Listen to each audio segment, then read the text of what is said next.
What you can see behind me is the booth of Maple on Board Vanguard, who very kindly giving us some space so we can do their interviews from their booth, which is fantastic because that means that we have dozens of interviews planned with even more dozens of games ready to show you. Welcome to So Play We All at Spiel 2024.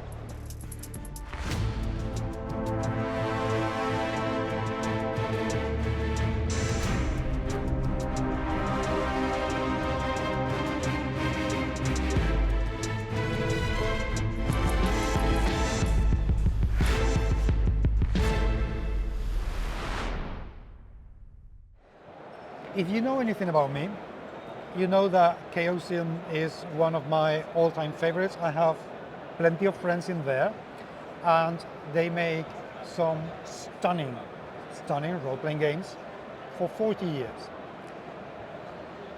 Now, they're putting their feet into the world of board games, and just to show how shrewd the people at Chaosium are, they have chosen Martina to do a lot of work for your board game division. Martina, why have you come to Chaosium? What are you going to be doing in the company? That's an easy question. Why I came to Chaosium? Because it's like a dream come true job, to be honest. Yeah, it is. So I'm both board gamer and RPG player. So both those passions are important to me, and I'm thrilled to be able to actually take care of marketing for board games. Because we will be making some amazing stuff. So from the worlds, from RPG games, we can just translate it into board games, and there are so many possibilities, to be honest. So. And actually, you're doing some very cool board games. Last year, we spoke about the Orient Express that we interviewed before it went onto Kickstarter to smash it massively. But this year, we have something completely different. We have the Miskatonic Tales Journey to Innsmouth. Yes. Why have you gone from something so visually incredible, like the Orient Express, that on the table looks wonderful, to something so different? Yeah, so we went to something different because the setting is still the same, so we're still in the Call of Cthulhu world, but so many people love Cthulhu that we also want to provide people with games that have, different mechanics, different types of approaches to this world. So we decided to go for a game that is like a typical storyteller. So it's still the same world, but something different than Horror on the Orient Express. That's a big one. This is something you can play a little, in a little bit of faster pace, and it's a little bit more approachable for people who are, for example, new for the board games and just want to get to know the world of Cthulhu. Okay. Tell me in that case about the game, how does it play? Because we have seen, we see a lot of stuff in here, so what are we looking at? Yeah. What is here is, first of all, the map that you will be uncovering as you play, because this game tells you a story, but pretty much how the story unfolds for you depends fully on you. Like, you make decisions as you go, and you choose paths you want to explore. And as I said, the game is a storyteller because it comes with a playbook that's filled with paragraphs of text. So kind of like those choose your own adventure type of books, but you can play, cooperatively with all the other players. So the paragraphs tell you the story, they tell you what happens, and you can choose what is the right direction for you to go further. And you explore the map, and as you go, you also have some keywords you will be, checking on the way, and it's whenever you encounter something important. And at the end of the game, you check how many keywords you were able to check, and the game tells you how many percent of the scenario you actually explored. So what can happen is you start the story, you complete the story, and you were able to get to know it. But the game can tell you that, you explored 30% of the story. So there are many more paths to check out here. So you can replay the same scenario, trying to find different paths and explore the stuff that you missed the first time, and to get to know the full picture of the story. And the game will come with 3 scenarios that each can be played like 3, 4, 5 times if you want to just get to know the full picture. I love how there is an element of the role-playing game into the game, which is absolutely brilliant. Characters, what are they like?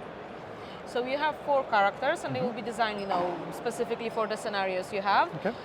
But characters have some special cards they can use during the game, and the cards are based on the Call of Cthulhu RPG system because they have the same, strength, agility, constitution, appearance, and all of that. And you're using those cards to make sure you will succeed on some challenges you face along the way. Okay. There are also dice in this game. So some of the cards may give you like automatic success, but some of the cards can only give you an additional dice. So there's also some rolling of dice included, and you need to test some abilities in order to check if you were able to overcome a challenge.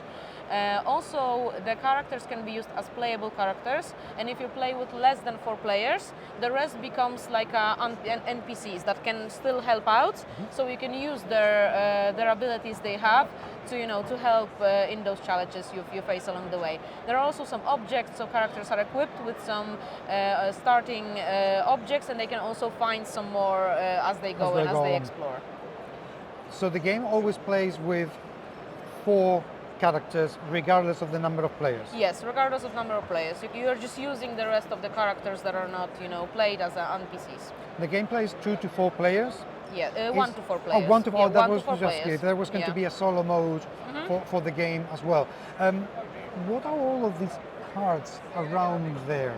Why are they there? Yeah, the fun thing about this game is I can't tell you everything because that would be a spoiler for the story, but I can tell you a little more about what we have here. So also, as you experience different things that happen to you whilst exploring the map, you will see some scary things because it's Cthulhu, so obviously some scary things will happen along the way. And what can happen, you can have those stress cards that are added to your deck, and so they're also here. And whenever you have, you draw your cards and you have a stress card, you need to place it in front of you to highlight the fact that you are actually stressed. So whenever you get 2 stress cards, you need to, your sanity will be lowered because you're just, filled with fear. You may get some disadvantages, you may get some other like injuries that can lower your health. So that's what happens, Cthulhu adventures pretty much. But you can also get advantages if you find something useful, for example. There are cards with advantages. And also you have some objectives that remind you why you're here, but it depends on the scenario, of course.